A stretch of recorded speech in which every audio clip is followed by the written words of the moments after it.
Ngayong araw mga guys, nandito nga pala tayo sa Montalban, Rizal dahil dito nga ginanap ang Game 3 Finals ng Intertown Basketball League. Dahil kakatapos nga lang magawa nitong Inares Center 2 kaya dito nila napili ganapin yung Game 3. Pero kahit saan nyo naman ganapin yung laro na yan, basta meron tayong the halftime show ay manonood pa din kami dahil ayan lang ang inaabangan ng mga manonood dito. Ayun o, talagang po-chem. Kaya salamat po sa Switch Fiber sa pagtupad ng pangarap ko makanood ulit ng halftime show. Quality. At talaga nagpapakitang gilas dito si ate. Ayun no, tama na ate, baka wala na kaming uwian na bahay, mapalayas na kami. Kaya pagkatapos magpakitang gilas dyan ng mga wawawin dancer, pumasok na dyan si outsider, naggubad na ng damit sabay nilabas ang muka. Kaya maganda-gandang laban nga to dahil home court ng kalaban, bandami nanonood. Kaya kung wala kayong ginagawa ay samahan nyo muna kami dito sa amin trip. Let's go!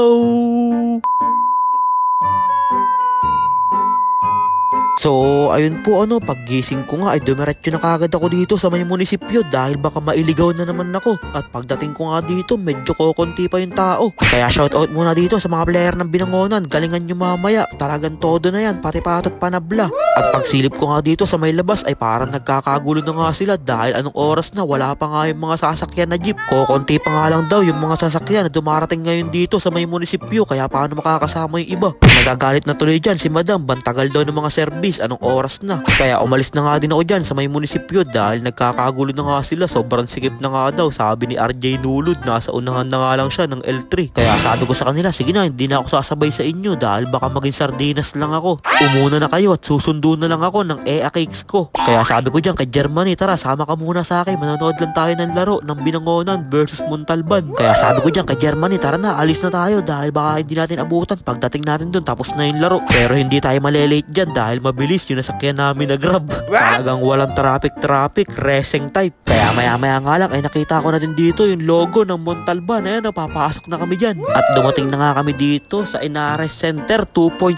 Talagang napakaangas at bandami din tao ngayon dito na nakapila. Parang may laban lang yung Hinebra, bandaming tao. Mapupuno siguro yung Inares Center, Montalban. At pagdating namin dito sa may parking, nandito din pala sila Boss G-Boy Anores saka si Coach Ariel Balahadja. Ayun, manonood din sila. Syempre, hindi mawawala dyan sa attendance si Kuya Jerbox saka si Tito Andrew, nandito din sila sa Montalban para sumuporta sa Binangonan. Kaya pumasok na din kami dito sa may loob. At pagpasok nga namin dito ay parang malapit na magsimula to dahil tinatanggalan na nga ng balot yung sahig. Kaya banswerte nga ng mga player ng Montalban saka ng Binangonan dahil sila nga yung unang makakapaglaro dito sa bagong gawa na Inares Center. Dito lang yan sa may Montalban, Rizal. Kaya tinawag na nga dyan si Coach J Motovlog saka si Chumerb saka si Coach Nok Yante dahil papasok na nga sila dyan sa may gitna. Kaya nag-apiran na nga din dito yung magkabilaan team. Good luck sa inyo parehas. At present nga din pala dito si Kagawad JC, ayun saka si Kuya Leb. Nanood nga din pala sila dito sa Montalban. Kaya shoutout nga din sa mga tropa ko dito ng mga taga-Kalumpang. Ayun grabe naman si Kuya Bingbong, naka-shades pa.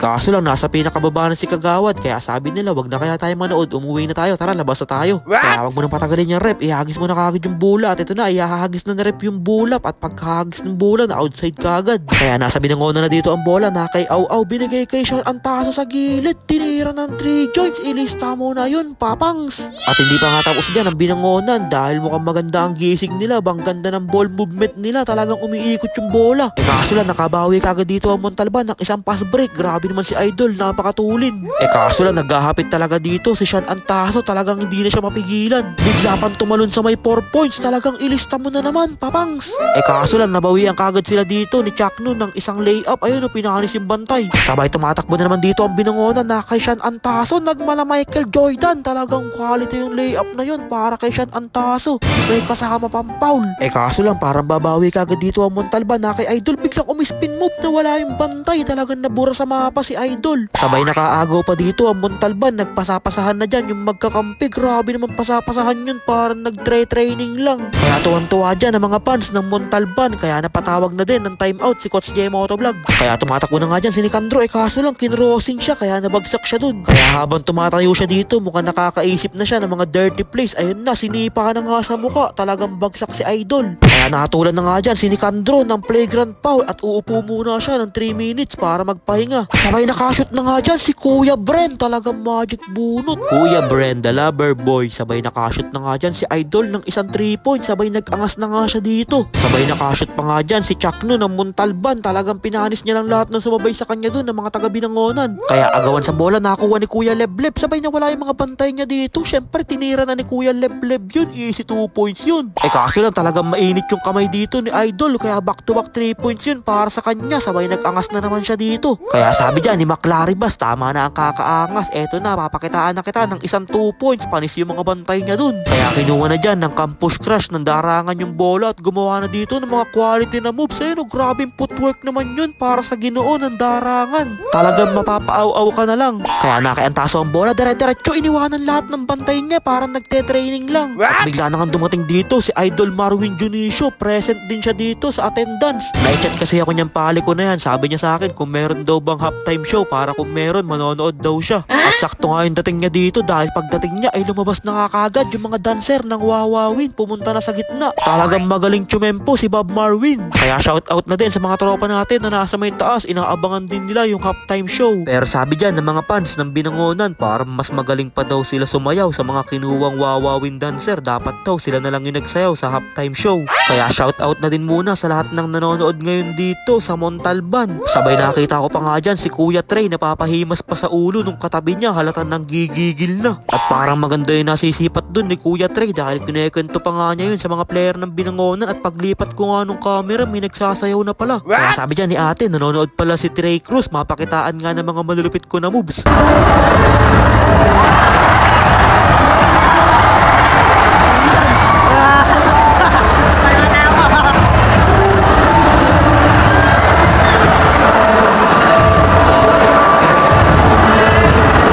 Kaya pagkatapos magsayaw dyan ng mga Wawawin dancer ay pupunta na nga sila dito sa may locker room. At habang papasok nga sila dito sa may locker room ay nalungkot na lahat ng mga manonood. Isa na ako dun sa nalungkot dahil akala ko mga 5 sayaw yun. At nanonood nga din pala ngayon dito si Mayor Cesar, kaya nag-bless na dito yung mga player ng Binangonan kay Mayor at bumalik na nga sila dito dahil magsisimula na yung laro. Kaya nakuha kagad dyan ng Montalban at easy 2 points yun. At tumatakbo na naman dito ang Binangonan, ang gandang pasahan na naman yung pinakita nila dito. Mas maganda talaga panoorin pag mayroong pasahan kaysa kanya-kanya. Katulad na lang neto nung ginawa ni Captain Didik, kumocrossover lang, biglang inaliyop, biglang lumipad dun si Idol Bas para sa isang magandang aliyop. Kaya tumatakbo na nga dito ang Montalban at here comes Rey Mysterio. Talagang biglang ni-wrestling dun ni Nicandro. Kaya nakatulan nga siya dito ng flagrant foul at pangalawang flagrant foul na niya yun, kaya out of the playing court na siya. At bigla na nga dito nagwala yung parang may toyo.